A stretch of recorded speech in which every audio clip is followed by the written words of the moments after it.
नमस्कार दोस्तों, स्वागत है आप सभी का गुरुजी 4.0 न्यू एरा ऑफ टीचिंग।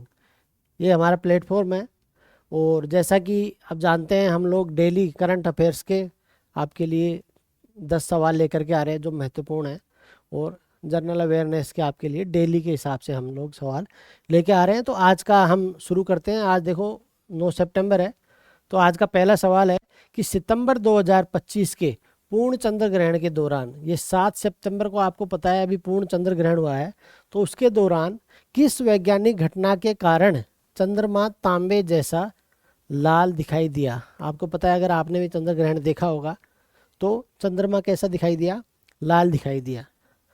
आजकल की युवा पीढ़ी केवल मोबाइल में ज़्यादा ध्यान देती है, जबकि ये जो घटनाएं हैं ये हमारे जीवन की बहुत महत्वपूर्ण घटनाएं होती हैं। हमें प्रकृति से अपने आप को जोड़ने का प्रयास करना चाहिए। तो चलिए दोस्तों, ऑप्शन देखते हैं कि क्यों चंद्रमा तांबे के जैसा लाल दिखाई देता है। तो देखो, इसका कारण होता है प्रकीर्णन। इसका कारण क्या होता है दोस्तों? प्रकीर्णन। और एक महान वैज्ञानिक थे रेले, जिन्होंने प्रकीर्णन के बारे में व्याख्या की थी। इन्होंने बताया था कि किस तरह से हमारा जो यूनिवर्स है वो कंटिन्यूअसली क्या कर रहा है, एक्सपेंड कर रहा है। तो इसका सही आंसर क्या हो गया? रेले प्रकीर्णन। अगला सवाल देखते हैं। 2025 पुरुष हॉकी एशिया कप अभी हुआ, कल उसका फाइनल हुआ है। तो उस खिताब को जीतने के लिए भारत ने किस टीम को हराया? तो यानी कि जीता कौन है? भारत। और भारत ने किसको हराया दोस्तों? दक्षिण कोरिया को हराया है। और इसके बाद भारत सीधा जो नेक्स्ट हॉकी विश्व कप है उसके लिए क्वालिफाई भी कर गया है। अगला सवाल देखते हैं। पूरी तरह से सिरेमिक कचरे से बना दुनिया का पहला पार्क, और उसको क्या नाम दिया गया है? अनोखी दुनिया। इसका उद्घाटन किस भारतीय शहर में किया गया है?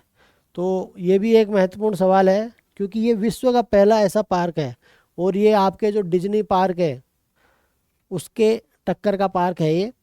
और अगर आपको कभी मौका मिले तो इसके बारे में आपको इसको जा कर के देखना चाहिए, नहीं तो आप एटलीस्ट यूट्यूब पर इसके बारे में आप देख सकते हैं। तो इसका सही आंसर है खुर्जा, एक जगह है उत्तर प्रदेश में, और उत्तर प्रदेश के मुख्यमंत्री श्री योगी आदित्यनाथ ने इसका उद्घाटन किया है। अगला सवाल देखते हैं कि भारतीय अंतर्देशीय जलमार्ग प्राधिकरण, तो अंतर्देशीय जलमार्ग प्राधिकरण जो है हमारा भारत का, उसने किसकी जन्म शताब्दी को चिन्हित करने के लिए बिस्टरना पारोर और एक संगीतमय यात्रा है, किसके नाम से?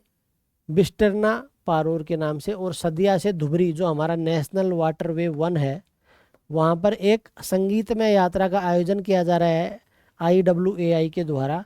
तो ये किसकी याद में किया जा रहा है? तो दोस्तों ये जो है डॉक्टर भूपेन हजारिका जी हैं, ये इनकी जन्म शताब्दी है, उसके उपलक्ष्य में ये काम किया जा रहा है। अगला सवाल है कि भारत की ओर से अभी भारत और सिंगापुर, आपको पता है सिंगापुर एक महत्वपूर्ण देश है आसियान देशों में से, और जिसके साथ भारत के बहुत ही अच्छे संबंध रहे हैं। तो रक्षा कार्य समूह की अभी एक बैठक हुई है, ताकि क्या है कि आपस में जो रक्षा क्षेत्र से जुड़े हुए हैं जो भी समझौते हैं उनके लिए ये मीटिंग हुई है। तो इसकी सह अध्यक्षता किसने की थी? तो ये भारत के जॉइंट सेक्रेटरी हैं अमिताभ प्रसाद, इन्होंने इसकी अध्यक्षता की है। अगला सवाल देखते हैं दोस्तों। 82वें वेनिस फिल्म समारोह में ओरिजोंटी खंड में सर्वश्रेष्ठ निर्देशक का पुरस्कार किस भारतीय फिल्म निर्माता ने जीता है? तो इनका नाम है अनुपर्णा रॉय। तो ये भी आप याद रख सकते हैं, अच्छा सवाल है। अगला सवाल है कि सितंबर 2025 में किस वायरल जूनोटिक बीमारी को WHO ने जो अंतर्राष्ट्रीय चिंता का जो दर्जा दिया था उससे क्या कर दिया है, उसको अभी हटा दिया गया। तो वो बीमारी कौन सी है दोस्तों? Monkeypox, mpox. Zoonotic क्या होता है दोस्तों? अगर आप कमेंट करके बताइए कि जूनोटिक बीमारियां कौन सी होती हैं।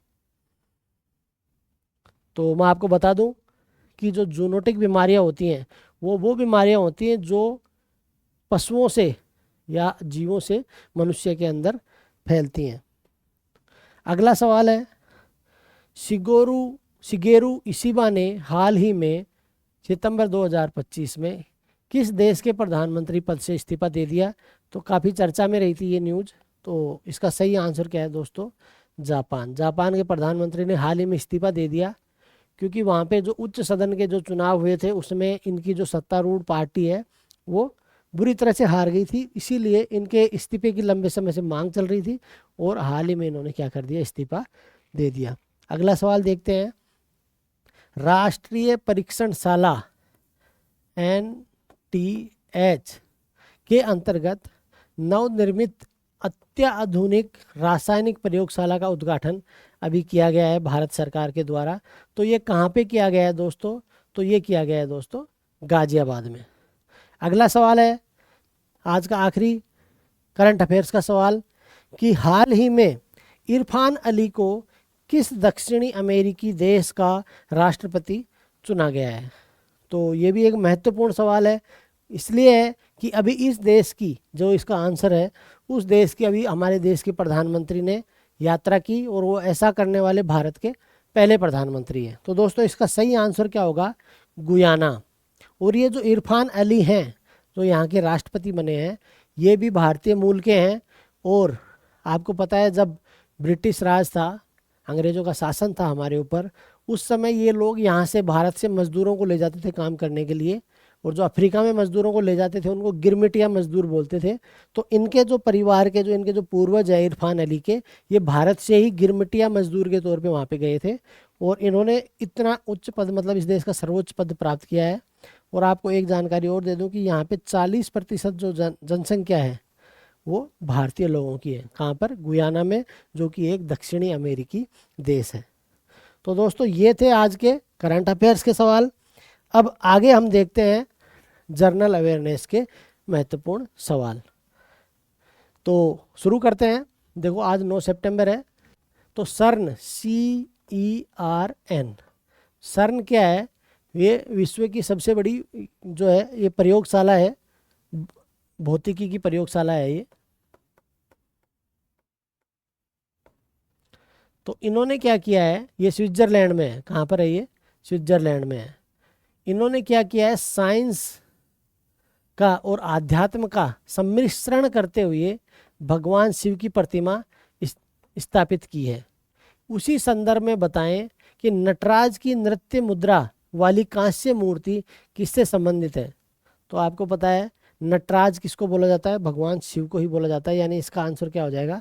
शिव हो जाएगा। आपको पता है कि एक नर्तकी की भी कांस्य की जो मूर्ति है वो काफ़ी फेमस है, जो कि कहाँ से प्राप्त हुई थी?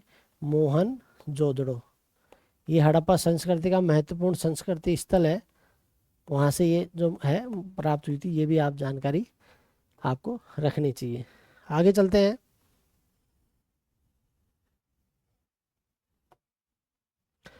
भारत की पहली बंदरगाह आधारित हरित हाइड्रोजन पायलट परियोजना VOC बंदरगाह पर शुरू हुई। हाइड्रोजन के संदर्भ में बताएं कि निम्न में से कौन सा हाइड्रोजन गैस का रंग है? आपको पता है 2023 में भारत सरकार हरित हाइड्रोजन नीति लेकर के आई, और उसी नीति के तहत जो हमारा हरित हाइड्रोजन मिशन है उसका एक पायलट प्रोजेक्ट लगाया जा रहा है VOC बंदरगाह पे। इसके बारे में हमने 6 तारीख को बात भी की थी हमारे करंट अफेयर्स में। तो अब ये पूछ रहा है कि हाइड्रोजन का रंग कैसा होता है? तो दोस्तों हाइड्रोजन क्या होता है? बिना रंग की, यानी रंगहीन और गंधहीन गैस होती है। और आपको बता दूं हाइड्रोजन जो तत्व होता है ये आवर्त सारणी का पहला तत्व होता है, और इसको क्या बोला जाता है? इसको आवर्त सारणी का आवारा तत्व भी बोला जाता है। चलिए दोस्तों आगे बढ़ते हैं। UGC ने उच्च शिक्षा संस्थानों में एक तो मनोविज्ञान, एक पोषण और स्वास्थ्य, न्यूट्रिशन एंड हेल्थ, इससे जुड़े हुए जो पाठ्यक्रम है वो बंद करने का निर्देश दिया है। अब आप सोचेंगे कि ऐसा क्यों किया है UGC ने? तो उसके पीछे कारण क्या है दोस्तों? कि ये जो सब्जेक्ट हैं जैसे साइकोलॉजी हो गया, जैसे कि हेल्थ हो गया, तो ये सारी चीज़ें होती हैं जो प्रैक्टिकली, इसके अंदर प्रैक्टिकल की ज़्यादा भूमिका होती है, और डिस्टेंस लर्निंग के थ्रू ये सब सीखना जो है वो संभव नहीं होता। इसी को देखते हुए उन्होंने UGC ने क्या किया है? इसको बंद किया है। अब सवाल इन्होंने क्या बनाया है कि UGC की स्थापना किस आयोग की सिफारिश में की गई थी? तो इसका आंसर है विश्वविद्यालय शिक्षा आयोग। यहाँ पे हम एक ही सवाल में 2 फैक्ट्स को ऐड करके और आपके लिए ये सवाल लाते हैं। अगला सवाल, उपभोक्ता वस्तुओं की दिग्गज कंपनियों ने जीएसटी दर में कटौती के बाद कीमतों में क्या किया है, कटौती की है और उत्पादों का आकार भी बढ़ाया है। जैसे पहले इन्होंने 970 ग्राम 975 ग्राम करने लग गए थे, अब वापस ये क्या कर रहे हैं, अपना आकार भी बढ़ा रहे हैं। सवाल है कि किसे C2C मॉडल का उदाहरण माना जा सकता है। आपको पता है बिजनेस के अलग अलग मॉडल होते हैं, जैसे एक होता है B2B मतलब बिजनेस टू बिजनेस, एक होता है B2C बिजनेस टू कस्टमर, एक होता है C2C कस्टमर टू कस्टमर, एक होता है C2G या इसको G2C भी बोल देते हैं, गवर्नमेंट टू कस्टमर। ये सरकार का जो अलग अलग जो प्लेटफॉर्म्स है वो क्या है, G2C की कैटेगरी में आते हैं। तो C2C जो है उसमें क्या है, कस्टमर एक दूसरे से डायरेक्ट इंटरेक्ट कर सकते हैं सामान खरीदने के लिए और बेचने के लिए ऑनलाइन प्लेटफॉर्म के माध्यम से। तो अमेजन पे आप ऐसा कर सकते हैं। अमेजन पहले क्या था, C2B था, कंपनी टू या बिजनेस टू कस्टमर, B2C में था ये। लेकिन अभी क्या है, अमेजन पे आप भी सामान, हम कोई भी क्या है अमेजन सेलर बन के और अपना सामान बेच भी सकते हैं और वहाँ से सामान खरीद भी सकते हैं। यानी क्या हो गया, ये C2C मॉडल हो गया। ईबे एक काफ़ी पुराना, ये मान लो कि आप अमेजन से भी पुराना है ईबे, और rentlink.com ये भी उसी से संबंधित है। तो सारे के सारे ही क्या है इसमें दोस्तों, ये सारे के सारे क्या हैं, C2C मॉडल के उदाहरण हैं। आगे चलते हैं। भारत ने ITE वियतनाम में आसियान देशों के साथ पर्यटन संबंधों को मजबूत किया है। वियतनाम में हमारे जो है पर्यटन के संबंध मजबूत हुए हैं। तो ये पूछ रहे हैं कि इनमें से कौन सा आसियान देशों का सदस्य नहीं है, सॉरी कौन सा आसियान देशों का सदस्य है। तो इसमें एक ही देश है जो आसियान देश का सदस्य है, वो है इंडोनेशिया। उसके अलावा आपको पता है Cambodia, Laos, Vietnam, Thailand, Singapore, ये सारे क्या हैं, आसियान देश हैं। 10 देशों का ये क्या है, एक महत्वपूर्ण समूह है। आगे बढ़ते हैं दोस्तों। नासा और हब्बल ने एक नया तारा खोजा है जिसका नाम क्या है, IRAS 04302। इसको क्या नाम दिया है, बटरफ्लाई स्टार नाम दिया है। अब ये सवाल क्या पूछ रहे हैं कि इनमें निम्न कथनों पर आप विचार करें। तो इनके तीन, पहला है कि 1929 में जॉर्जेस हब्बल, ये जॉर्जेस हब्बल नहीं है, इनका नाम कुछ और है, मैं रिकलेक्ट नहीं कर पा रहा, जॉर्जेस हब्बल नहीं है इनका नाम। तो इन्होंने ये नियम तैयार किया था। हब्बल के नियम ने ब्रह्मांड के विस्तार का पहला गणितीय विवरण प्रदान किया था। इस विस्तार की सटीक दर को हब्बल स्थिरांक कहा जाता है। तो देखो ये भी सही है दोस्तों और ये भी सही है, लेकिन ये जॉर्जेस नाम इनका नहीं है। यानी कि हमारा जो आंसर हो गया क्या आ गया, 2 और 3। ये नाम आपको अगली क्लास में बताऊंगा कि इनका एग्जैक्टली क्या नाम है। अगला सवाल, केंद्रीय बैंक की डिजिटल मुद्राएं। आपको पता है केंद्रीय बैंक, जैसे भारत में केंद्रीय बैंक कौन है, रिजर्व बैंक ऑफ इंडिया। तो केंद्रीय बैंक की डिजिटल मुद्राएं, आपको पता है उन्होंने भी क्या चालू किया है, ई-रूपी के नाम से डिजिटल मुद्रा RBI ने क्या की है, चालू की है। हमारे युग के सबसे महत्वपूर्ण वित्तीय प्रयोगों में से एक है। आगे जो आने वाला टाइम है वो, ये जो हमारी जो नॉर्मल करेंसी है, जो नोट हम देख पा रहे हैं मार्केट में, धीरे धीरे क्या हो जाएंगे, ये डिजिटल करेंसी के रूप में बदलने लग जाएंगे। सेंट्रल बैंक डिजिटल मुद्राओं के संदर्भ में निम्न कथनों पर हमें क्या करना है, विचार करना है। आजकल आप एग्ज़ाम में, अभी देखो हम लोग आज शाम तक जो है सेकंड ग्रेड का जो अभी पेपर हुआ है RPSC का, उसके बारे में डिस्कस करेंगे। और वहाँ आप पाएंगे कि बहुत सारे सवाल आजकल कैसे आने लग गए, स्टेटमेंट बेस्ड आने लग गए। इसीलिए हम लोग चाहते हैं कि आप लोगों की थोड़ी प्रैक्टिस हो कि किस तरह से करंट में जो स्टेटमेंट बेस्ड सवाल होते हैं उनको कैसे हैंडल करना है, ये हम लोग यहाँ पे सीखेंगे। तो देखो स्टेटमेंट 2 दे रखे इन्होंने। पहला है कि अमेरिकी डॉलर या स्विफ्ट प्रणाली का उपयोग किए बिना डिजिटल मुद्रा में भुगतान करना संभव है। तो आप इसमें एक कॉमन सेंस लगाइए कि अगर हमें अमेरिकी डॉलर या स्विफ्ट प्रणाली का उपयोग करके ही करना है तो फिर तो डिजिटल मुद्रा पे कंट्रोल किसका हो जाएगा, अमेरिका का हो जाएगा अगर हम ऐसा करेंगे तो ये जो है, ये क्या है, कथन सही है। इसका स्विफ्ट प्रणाली एक होती है अंतर्राष्ट्रीय, अगर आप लेन देन करते हैं तो एक कोड होता है स्विफ्ट कोड, उसके माध्यम से अंतर्राष्ट्रीय लेन देन होता है।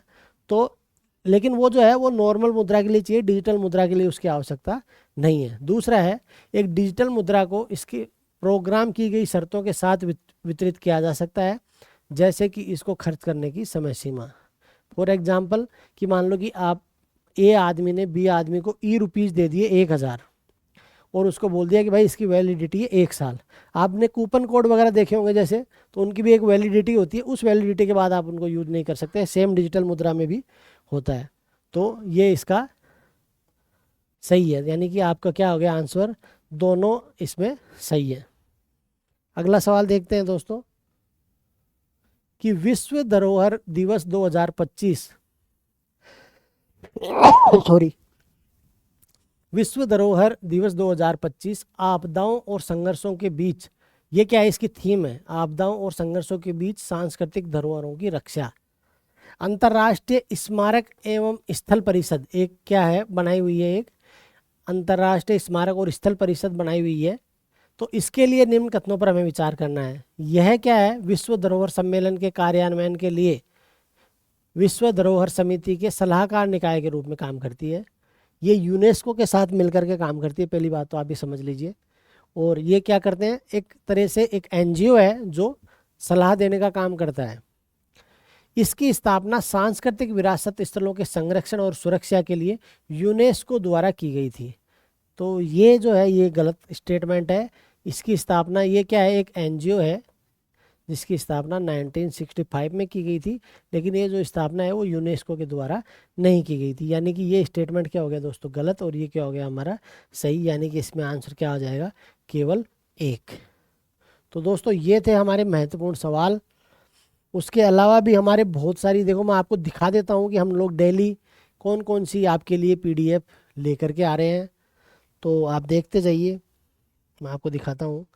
देखिए ये हमारी हेडलाइंस हैं आज की, यही चीज़ें हमने पढ़ी हैं और यही हमारी हेडलाइंस हैं। और एक एक हम जैसे डेली का एक टॉपिक लाते हैं, जैसे आज का टॉपिक है जो मोहम्मद गौरी के बारे में है। उसके अलावा मैप ऑफ द डे, जैसे हमने माउंट कुन के बारे में बात की है। और जैसे एक पर्सन ऑफ द डे के बारे में हम बात करते हैं। इस तरह से बहुत सारी पीडीएफ हम लोग आपके लिए लेके आ रहे हैं। तो ये सारी की सारी पीडीएफ आप फ्री प्राप्त कर सकते हैं। बस आपको करना क्या है कि हमारे चैनल को सब्सक्राइब कर दीजिए अगर आपको पसंद आ रहे हैं हमारी वीडियो। और दूसरा, आप हमारा एक टेलीग्राम चैनल है गुरुजी फॉर एग्ज़ाम, GRUJI फिर 4 और एग्ज़ाम EXAM। तो आप इसको ज्वाइन कर लीजिए, जहाँ पे आपको पूरी प्रॉपर तरीके से सिस्टमेटिक तरीके से डेली की जो पीडीएफ है वो आप फ्री में डाउनलोड कर सकते हैं। उसके अलावा आप हमें इंस्टाग्राम पे भी गुरुजी 4.0 है हमारा इंस्टाग्राम पेज, वहाँ पे भी फॉलो कर सकते हैं। तो उम्मीद करता हूँ दोस्तों आज की क्लास आपको पसंद आई होगी। अगर ना भी पसंद आई हो तो आप कमी बताइएगा, जिनको हम सुधारने का निरंतर प्रयास करते रहेंगे। Thank you very much. जय हिंद, जय भारत।